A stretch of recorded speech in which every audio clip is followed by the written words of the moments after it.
정치권 관심 뉴스 살펴보는 포커스 나이트 시간입니다. 오늘은 김진욱 민주당 중앙선대위 대변인 그리고 장성호 국민의힘 중앙선대위 공보부단장 함께하겠습니다. 어서 오십시오. 네, 안녕하세요. 네, 안녕하십니까. 자, 공직선거운동 나흘째였습니다. 각 후보들은 호남과 수도권에서 특히 이 스승의 날을 맞아서 교육 공약들을 쏟아냈는데 오늘은 그보다 더 정치권을 흔든 이슈가 어제에 이어서 윤석열 전 대통령 탈당 논란이었습니다. 먼저 김용태 국민의힘 신임 비대위원장 그리고 김문수 대선 후보의 발언부터 들어보시겠습니다. 최대한 빠른 시일 안에 대통령을 찾아뵙고 말씀드리겠습니다. 당과 대선 승리를 위해 결단해 주실 것을 요청드리겠습니다. 비대위원장으로서 대통령께 정중하게 탈당을 권고드리겠습니다. 부정적인 입장인데 후보는 설득하셨나요? 제가 비대위원장이고요. 여기에 대해서 후보께서도 언론에 많은 말씀을 주신 걸로 알고 있습니다. 대통령께서 이 안을 수용하는 것과 관계없이 당은 또 다른 절차를 고민하겠습니다. 대통령의 탈당 문제는 제 생각은 윤석열 대통령께서 판단할 문제이지 제가 대통령 후보로 나선 사람이 탈당하십시오. 또 탈당하지 마십시오. 이런 이야기를 하는 것은 적절하지 않은 일이라고 생각합니다. 이렇게 판결이 계속 8대 0이다. 만장일치를 계속한다는 것은 김정은이나 또는 시진핑 같은 공산국가에서는 그런 일이 많이 있습니다. 자, 이렇게 김용태 비대위원장하고 김문수 후보가 시간차를 두고 기자들 앞에 섰었는데요. 윤석열 전 대통령의 탈당 문제와 관련해서 서로 다른 목소리를 냈습니다.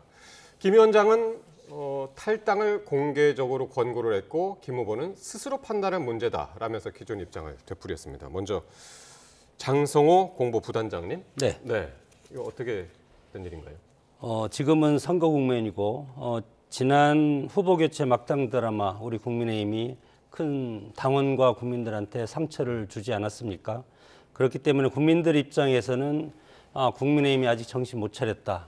그래서 상당히 비판적인 그런 것들이 우리 국민의힘한테 왔고 네. 그렇기 때문에 그거에 대한 치유 과정을 하는 과정에서 이것을 당을 개혁하는 것이 우선이다. 그렇기 때문에 오늘 상임 전국위원회를 열어서 김용태 당내 최연소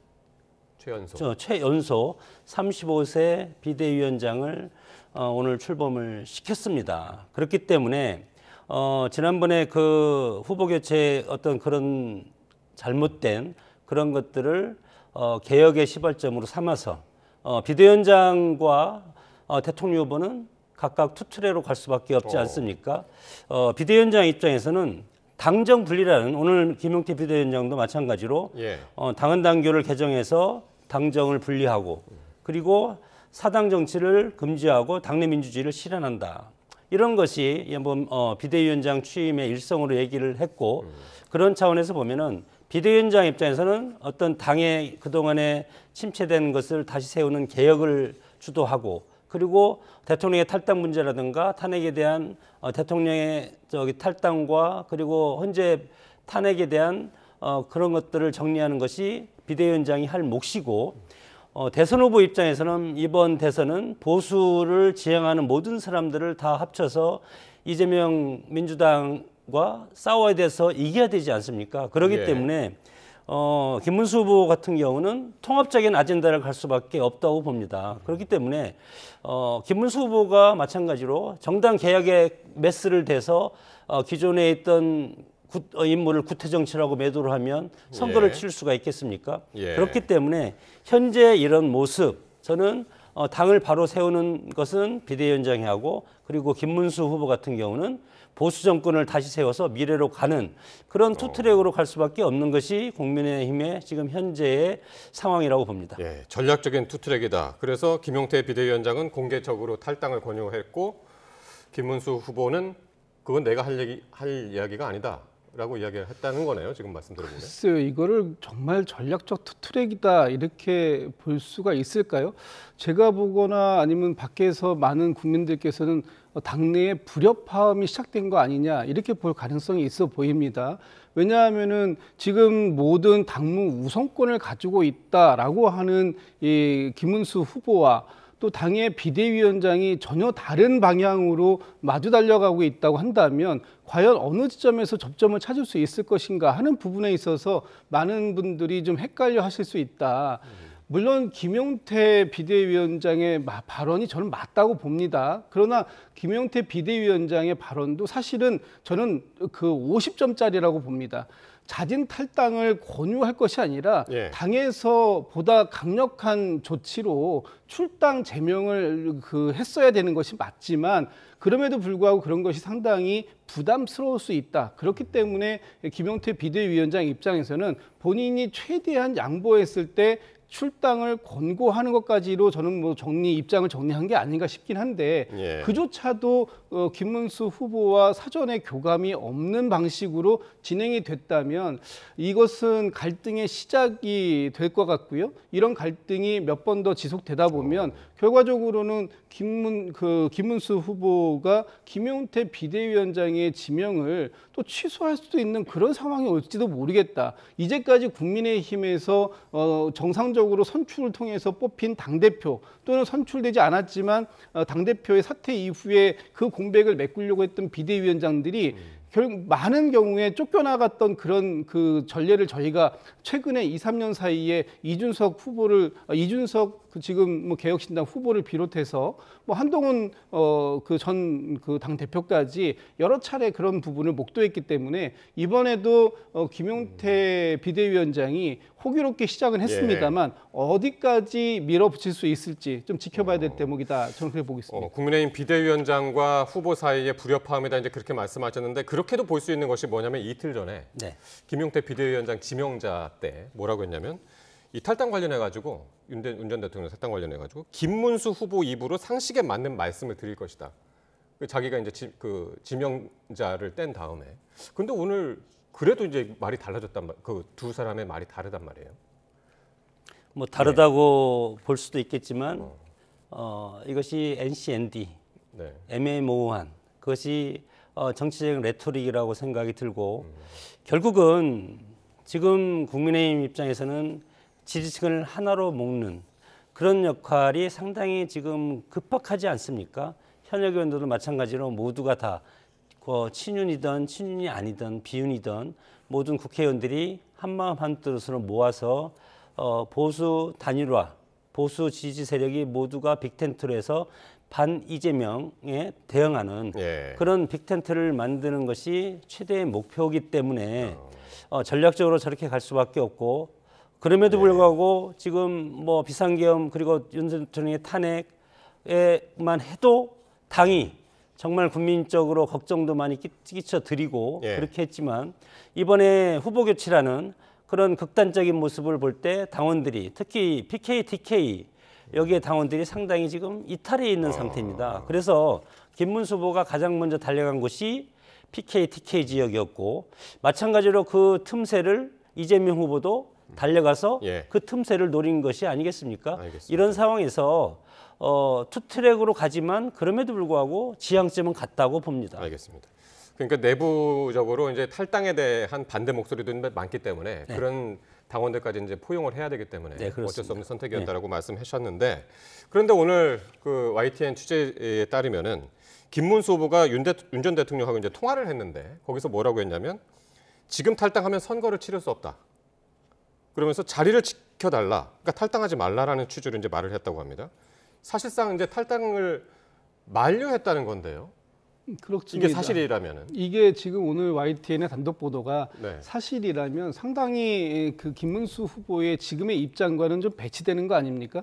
김문수 후보 입장은 지금 이 전적으로 이 탈당과 잔류 이 모든 것은 윤석열 전 대통령 본인의 의지에 따른 것이지 본인이 관여할 부분은 없다. 지금 이런 스탠스인데 지금 이 윤석열 대통령 쪽에서 보면 김문수 후보가 본인에게 자리를 지켜달라, 지금 탈당하는 것이 도움이 안 된다, 이런 투로 얘기를 했다면 지금 김문수 후보가 사실상 거짓말을 하고 있거나 아니면 이중적 플레이를 하고 있는 거 아니냐, 이렇게 지금 의심할 수 있습니다.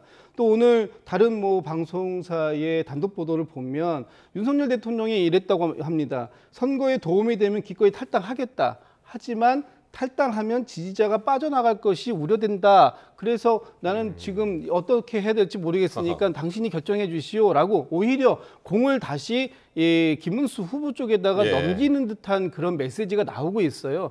그렇다면 여기에서 김문수 후보가 최종적인 입장을 정확하게 정리해 주지 못하는, 좀 전에 말씀 주셨던 그 애매모호함, 이 애매모호함이라는 것이 당내의 전열을 정비하는 데는 일정하게 도움이 될 수 있을진 모르겠습니다만 궁극적으로 목표로 한다고 하는 대선 승리를 위해서, 특히 중도층에게 어필할 수 있는 소구력을 갖기 위해서 과연 이런 애매모호함이 도움이 될 수 있을지는 저는 잘 모르겠고, 지금이라도 김문수 후보가 이 12.3 비상계엄에 대해서 반성한다고 하는 사과의 메시지를 냈지 않습니까?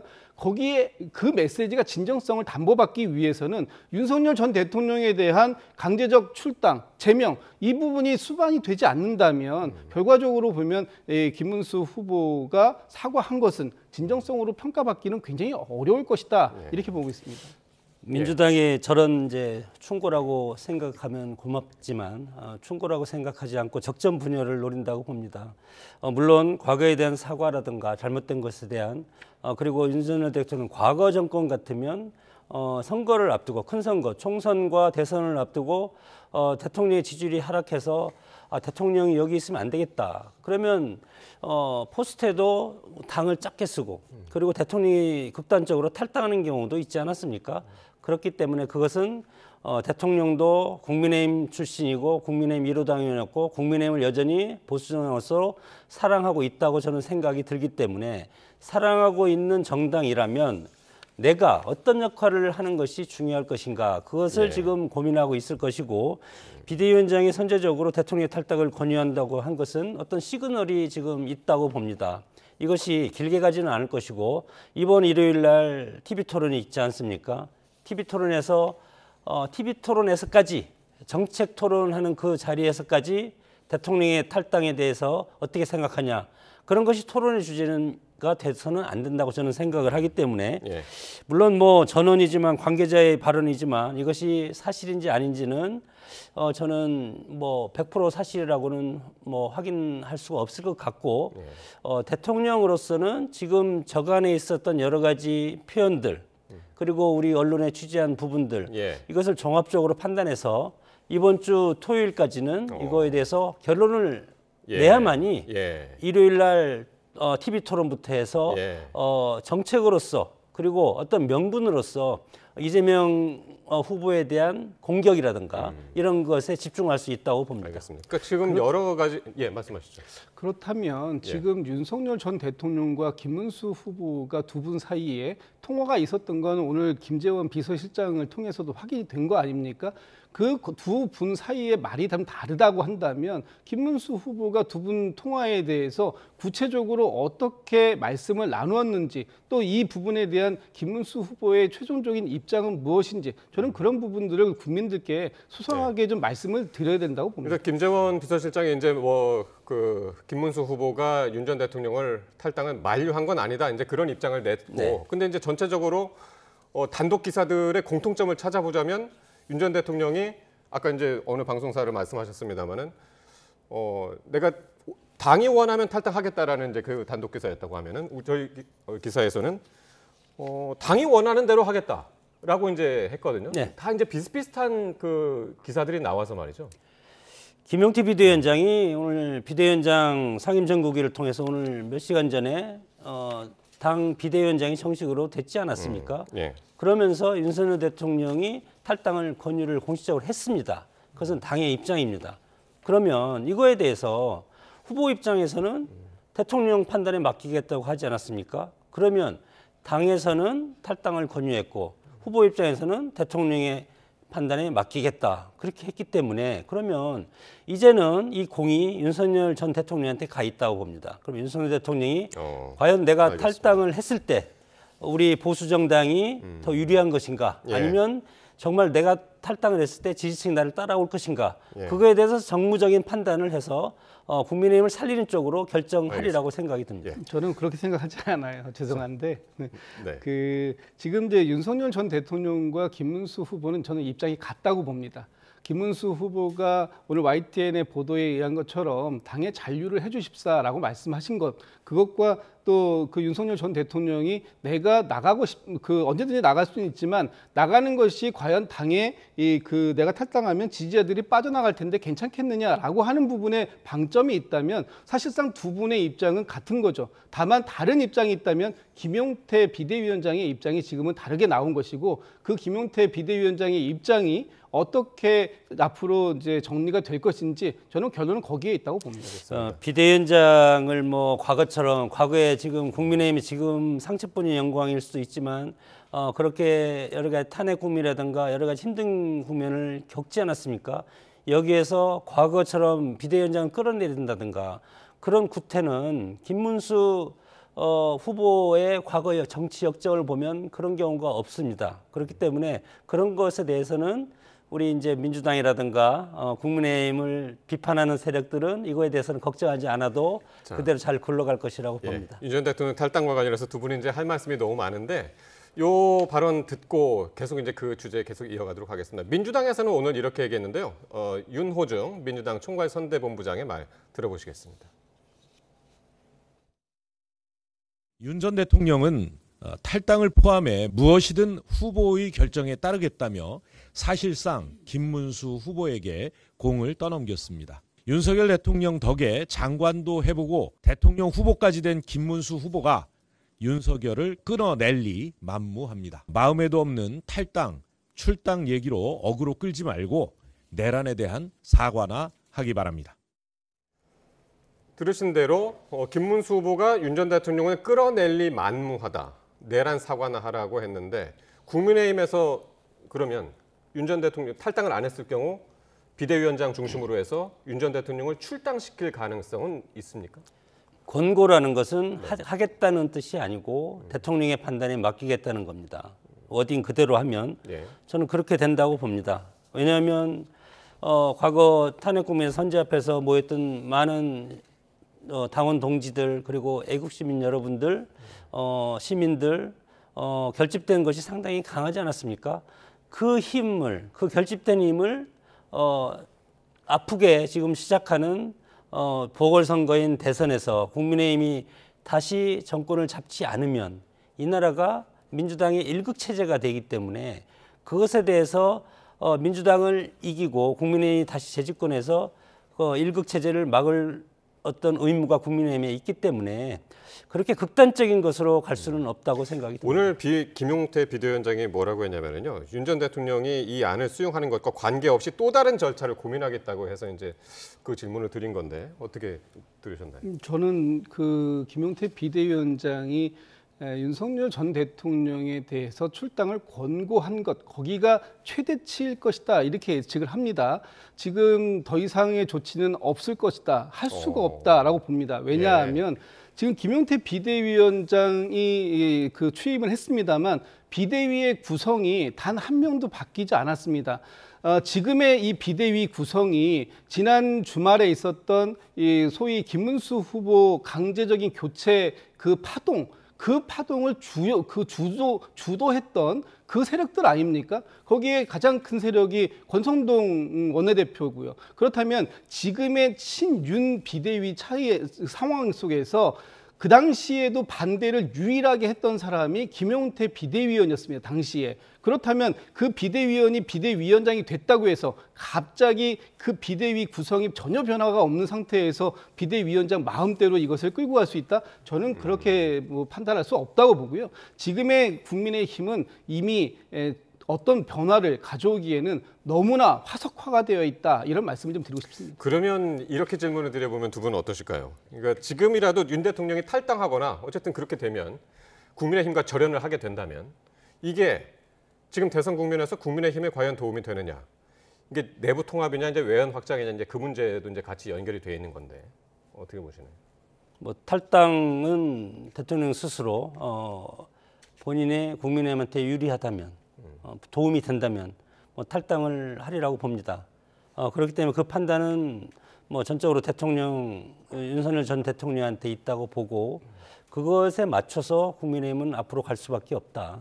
그리고 지금 뭐 주 전선이 민주당 이재명 후보 아니겠습니까? 그래서 이재명 후보와 이기기 위해서는 지난번 박근혜 전 대통령 탄핵 때 보수가 분열해서 패배를 했듯이 지금도 마찬가지로 보수가 분열하면 지금 민주당 이재명 후보한테 이길 수가 없는 지표가 지금 나오고 있지 않습니까? 그렇기 때문에 그런 것도 국민 그리고 당원들이 모두가 인식하고 있고 어떤 그동안에 있었던 그런 것들이 당원들한테 물론 비판적인 시각도 상당히 많이 있습니다. 대통령 탈당에 대해서 적극적으로 반대하는 당원들도 있고 예. 그렇지 않은 당원들도 있지 않습니까? 그렇기 때문에 대의를 앞두고 소위는 그것에 대해서는 일단 19일 동안 예. 이것에 대해서 일정 부분 정리를 하면서 단일 대우로 가는 모습을 찾는 것이 김문수 후보의 지금 임무고 역할이고 그리고 당위라고 생각이 듭니다. 예. 이에 대해서 이준석 개혁신당 후보는 윤 전 대통령이 탈당을 해도 표심에는 별로 영향이 없을 것이다. 왜냐? 너무 시점이 늦었고 마지못해 하는 느낌이다. 그렇게 이야기를 했네요. 뭐 지금 이준석 그 후보의 말이 정말 저는 맞다고 보고요. 김용태 비대위원장이 오늘 아침에 출근길 인사를 갔다가 국민의힘의 지지자들에게 상당히 그 봉변을 좀 당했습니다. 많은 그 항의를 받았습니다. 그 부분에 대해서 윤석열 전 대통령의 탈당을 왜 비대위원장 지명자가 그렇게 강하게 주장을 했느냐라는 부분이었었거든요. 근데 이 부분을 지금 김용태 비대위원장 입장에서는 그 해결을 하고 가야 지금 당내에서 이번 최종 경선에까지 올라갔었던 한동훈 후보를 끌어들일 수 있다. 한동훈 후보의 선대위에 합류를 시킬 수 있다라는 그런 생각이 있었을 거예요. 지금 한동훈 전 후보 같은 경우에 가장 첫 번째로 그 어떤 전제 조건 비대위의 선대위의 참여의 전제 조건을 삼았던 것이 지금 윤석열 전 대통령과의 이 관계를 완벽하게 절연하는 것, 여기에서부터 출발을 해야 된다라는 부분을 얘기하고 있지 않습니까? 그런데 이것을 받아들이게 되면 당내에 있는 친윤계가 반발을 할 수밖에 없는 그런 이중적 이 딜레마적 상황에 빠져 있는 거예요. 그래서 윤석열 전 대통령의 탈당은 이루어지거나 이루어지지 않거나 지금의 국민의힘의 이 분열상을 수습하는 데는 상당한 어려움이 있을 수밖에 없는 상황이다. 이건 뭐 진퇴양난의 상황이다. 이렇게 말씀을 드릴 수밖에 없습니다. 예, 알겠습니다. 자, 이런 가운데 오늘 국민의힘이 선대위 인선을 둘러싸고 잡음이 있었습니다. 여기에 등장하는 인물이 3명이 있는데요. 첫 번째 인물이 윤 전 대통령 탄핵 심판 변호인단에 참여했던 석동현 변호사가 선대위에 참석을 하게 됐고요. 그리고 5.18 광주 민주화 운동 진압을 지휘했던 정호용 전 국방부 장관이 인선됐다가 뒤늦게 이제 취소되는 일이 있었고, 세 번째 인물 장해찬 전 최고위원. 잘 아시는 것처럼 이제 계엄 탄핵 국면에서 이제 윤 전 대통령을 이제 옹호했던 인물이죠. 오늘 국민의힘에 복당을 했습니다. 그래서 나온 얘기가 다시 윤어게인 이런 이야기가 나오고 있네요. 글쎄 상징적으로 지금 국민의힘은 뭐 친윤이든 비윤이든 반윤이든 모두가 다 한 팀이 돼야 된다고 생각이 듭니다. 권력이라는 것이 미래지향적이고 과거지향적이 아니지 않습니까? 권력이라는 것은 대통령 후보가 되면은 모든 사람들이 새로운 권력한테 쏘이게 되고, 그렇기 때문에 현직 대통령도 레임덕이라는 것이 집권 3년 되면 레임덕이 나타나서 차기 권력의 가능성이 있는 사람한테 몰리지 않습니까? 네. 윤석열 대통령은 이미 이제 대통령직에서 물러나서 과거 권력이 됐기 때문에 권력의 특성을 보더라도 물론 대통령이 파면됐을 때 헌재에서 대변인도 하고 그리고 변호인도 하고 그렇게 할 수 있습니다. 그러나 윤석열 대통령은 현직 대통령에서 물러난 입장이고, 그리고 국민의 입장에서는 앞으로 미래로 나가기 위해서 물론 정당의 목적은 정권을 창출하는 거기 때문에 지금의 현재 국민의힘은 김문수 걔밖에 없다. 그렇기 때문에 김문수 후보를 중심으로 해서 뭉칠 수밖에 없다고 생각이 들고, 만약에 정말 뭐 지금 석동현 변호사가 무슨 범죄 혐의가 있거나 그렇게 되면은 예. 여기에 참여할 수는 없습니다. 다만 윤석열 대통령이 현직 대통령이었을 때 네. 그것에 대해서 변호인으로서 변호에 참여한 걸 가지고 윤석열 대통령의 복귀다, 귀환이다.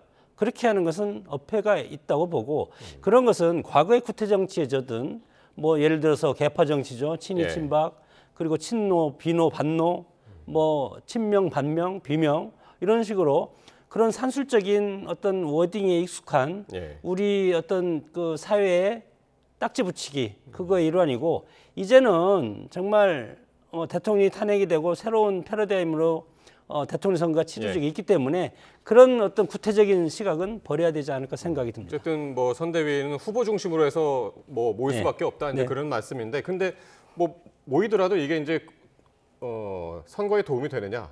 근데 이 문제랑 또 연결이 될 수밖에 없는데.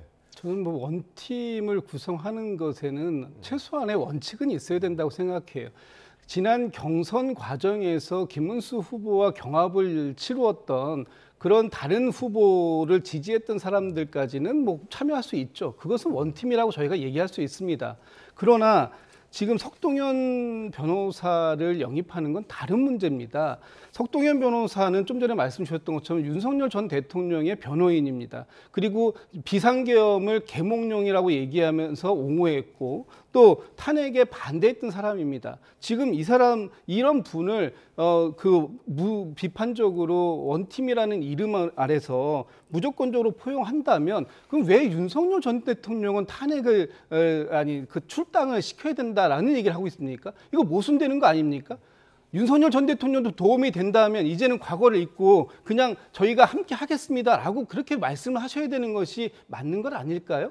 지금 석동현 변호사뿐만 아니라 정호용 전 국방부 장관 이분이 지난 5.18 내일 이번 주가 5.18 광주 민주화 운동의 45주년 되는 해입니다. 그러면 45년 전에 정호영 전 국방부 장관이 뭐 했습니까? 특전사령관으로서 광주에서 많은 시민들의 그 피와 그 피를 흘리게 만든 그 희생의 그 장본인 아닙니까? 그런 사람들을 어떻게 한 팀이라는 이름으로 무분별하게 이렇게 선대위에 다 영입을 할 수 있는지 이런 부분들에 대해서 지금 비판을 받을 수밖에 없는 것이고요. 석동현 변호사는 또 자유통일당의 비례 2번으로 출마하셨던 분 아닙니까? 지금 석동현 변호사를 영입한 게 혹시나 자유통일당과의 어떤 연대 연합을 목전에 두고 이 사전에 메신저로 활용하시려고 하는 거 아니냐 이런 의혹도 저희가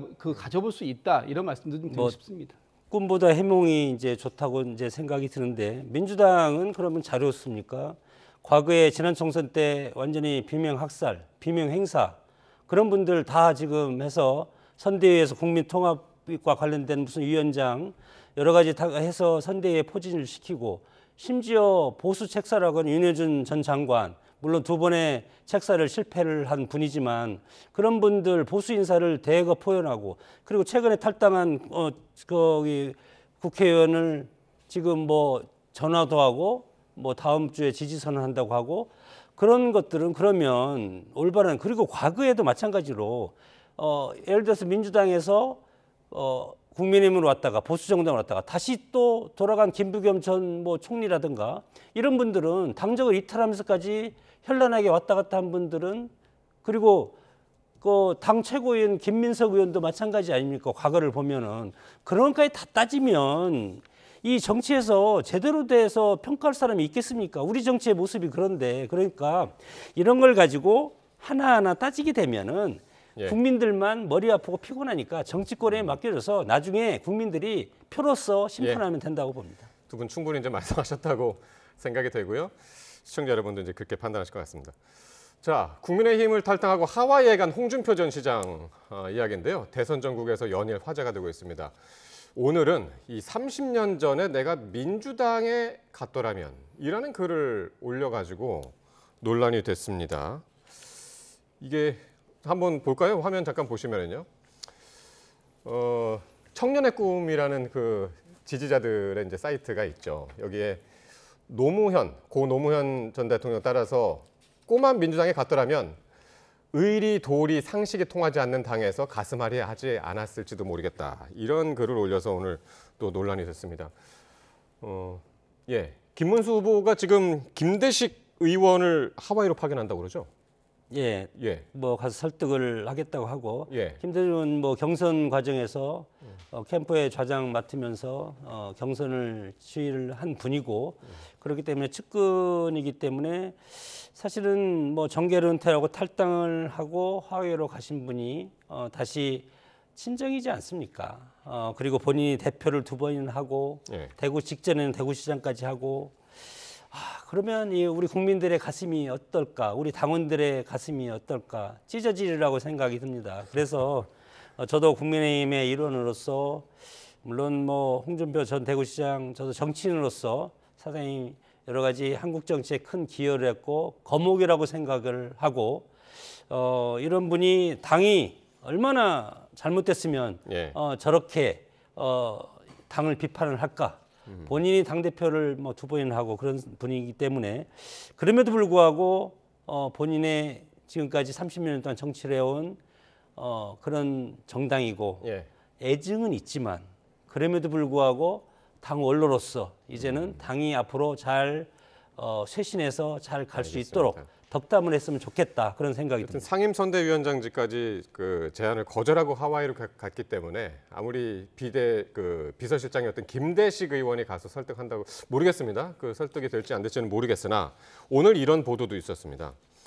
이재명 후보가 당선이 되면은 홍 전 시장을 초대 총리로 고려하고 있다라는 일부 보도가 있었는데 이거 진실은 어떻게 파악이 되고 있습니까? 글쎄요, 뭐 그런 그 얘기에 대해서는 뭐 민주당에서는 일단 제안한 부분이 없다라는 것을 공식적으로 말씀을 드렸고, 네. 제가 알기로는 뭐 홍준표 시장께서도 이런 거는 뭐 선거 때 나오는 얘기들이지 실제 그런 상황들은 없다라고 말씀하셨어요.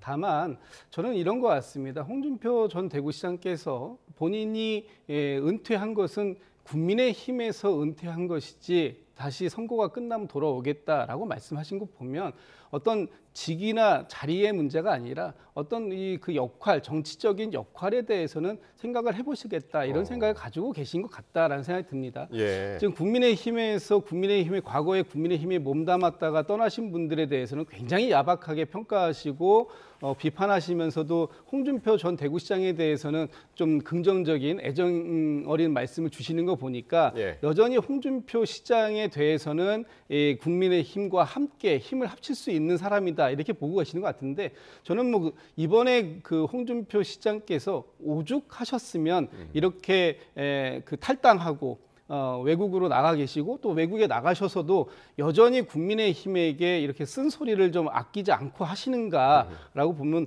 그 부분에 대해서 국민의힘이 그 애정 공세로 이렇게 읍소하고 할 것이 아니라 이분의 정말 진의가 무엇인지를 받아들여서 예. 그 부분에 맞게 당을 개혁하고 혁신하려고 하는 노력을 하는 것이 지금 더 중요한 시점이 아닐까 싶습니다. 예. 어쨌든 국민의힘 탈당하고 정계 은퇴까지 선언하고 이제 미국에 가셨는데 연일 화제가 되고 있어서 앞으로도 계속해서 이야기의 여지가 남아있지 않나 싶습니다. 자, 오늘 NBS 여론조사를 한번 볼 텐데요. 오늘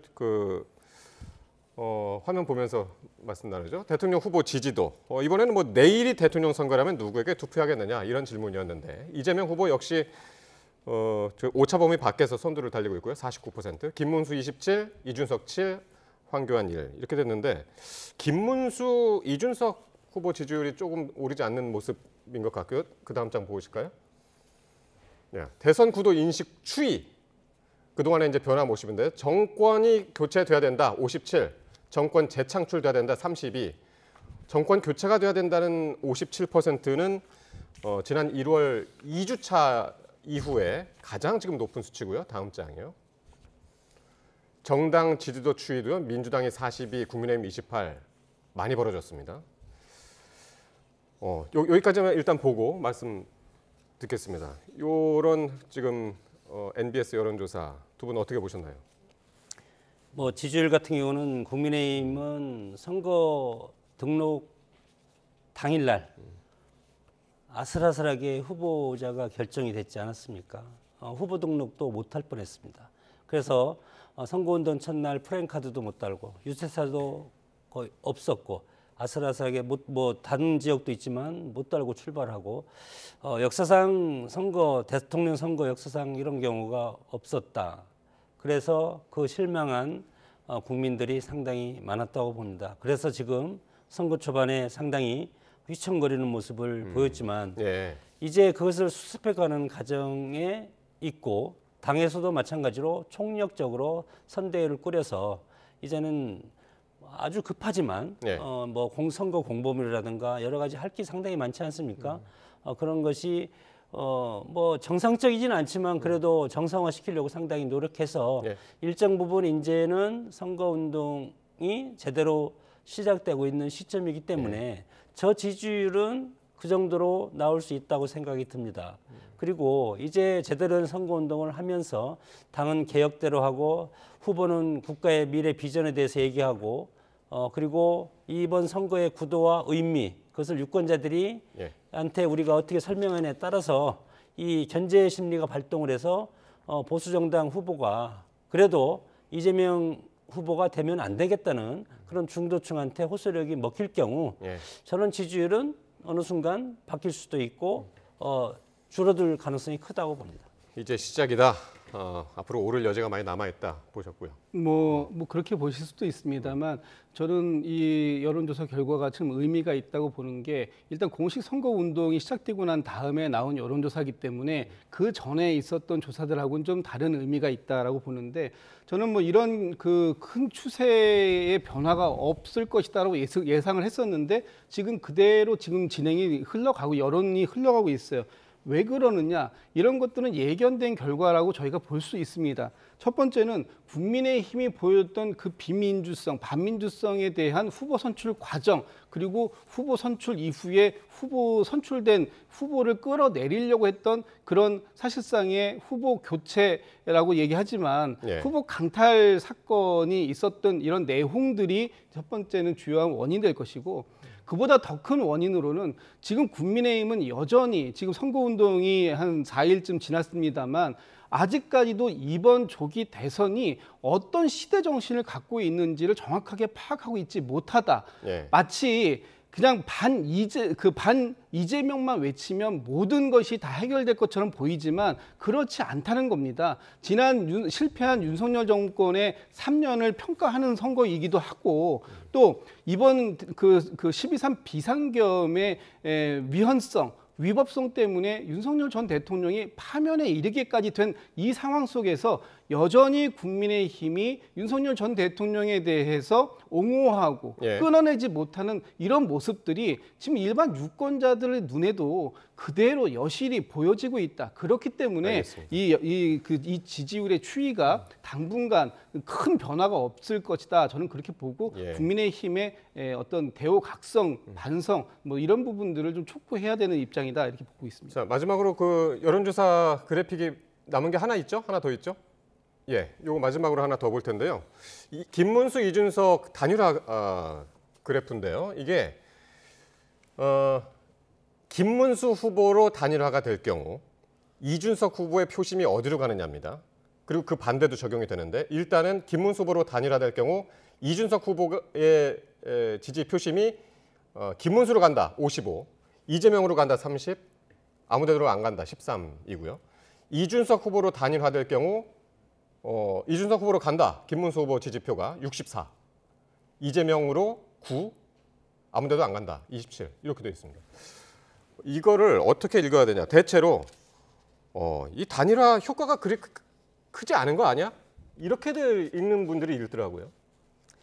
지금 뭐 선거 초반이기 때문에 단일화 과정은 산술적이고 아직 유권자들이 누구를 찍을 것인가 구체적으로 생각하지 않고 있습니다. 일단은 선거 방식, 선거운동의 어떤 진행 방향, 구도적인 변화, 그리고 이슈의 어떤 변화, 그리고 인물에서 나타나는 여러 가지 장점과 단점, 약점 이런 것들에 대해서 유권자들이 이제 서서히 관찰하기 시작하지 않습니까? 그렇기 때문에 선거 중반 25일 전후로 해서 이것에 대해서 구체적으로 그럼 누구를 찍을까 이런 생각을 할 것이고 그러면 지난번처럼 보수가 다 분열이 되면 질 텐데 그러면 과연 합칠 수 있을 것인가? 여기에 대한 기대가 상당히 나와서 선거라는 것은 여러 가지 뭐 대세론이 작동하는 것이 선거이기 때문에 네. 보수 두 후보 중에서 김문수 후보냐 이준석 후보냐일 때 어떤 이거에 대해서 대세가 흐르는 쪽으로 예. 사표 방지가 있기 때문에 흘러갈 가능성이 크다. 결국에는 단일화될 것이다. 예, 현재로 보면은 이준석 후보가 시간이 갈수록 예. 김문수 후보한테 올 가능성이 일단은 있고, 그리고 마지막에 이제 핵심적인 것이 그럼 이준석 후보가 10% 이하를 얻으면 보전을 못 받지 않습니까? 그렇기 때문에 이거에 대해서 과연 이준석 후보가 완주를 할 것인가, 아니면 김문수 후보 측에서 이거에 대해서 끌어안아서 같이 가자고 알겠습니다. 할 것인가, 그런 것이 핵심적인 포인트고, 저는 결국은 지금은 이준석 후보가 이거에 대해서 하지 않겠다. 예. 하지만 단호하죠. 결국은 단일화가 이루어질 가능성이 크다고 예. 봅니다. 저는 뭐 떡줄 사람은 생각지도 않는데 김칫국부터 너무 지금 드시고 계신 게 아닌가 이런 말씀이 좀 생각이 납니다. 그 이준석 후보가 지금 전혀 절대로 단일화는 없다라는 부분을 명확하게 하고 있는데도 불구하고 국민의힘에서 계속해서 러브콜을 보내는 것 좀 보기 민망한데, 이준석 후보 입장에서 보면요.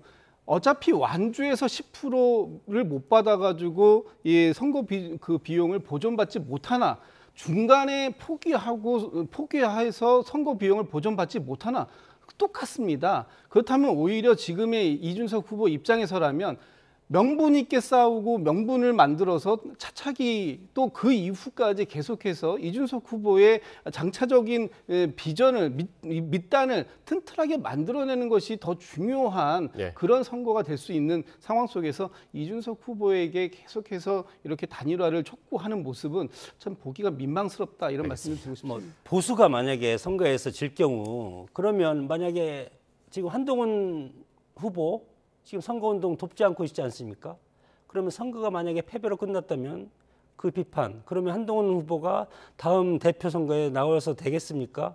그리고 나서 이준석 후보도 마찬가지로 만약에 이준석 후보가 들어와서 산술적으로 해서 이재명 후보를 이긴다고 했을 때 끝까지 거기서 버텼다면 이준석 후보에 대해서 보수 분열의 책임이 비판이 상당히 가기 때문에, 그런 압박감도 있기 때문에 마지막에서는 심각하게 고민할 수밖에 없다고 봅니다. 예, 알겠습니다. 두 분 말씀 오늘 여기까지 듣도록 하죠. 지금까지 김진욱 민주당 중앙선대위 대변인, 그리고 장성호 국민의힘 중앙선대위 공보부단장과 함께했습니다. 고맙습니다.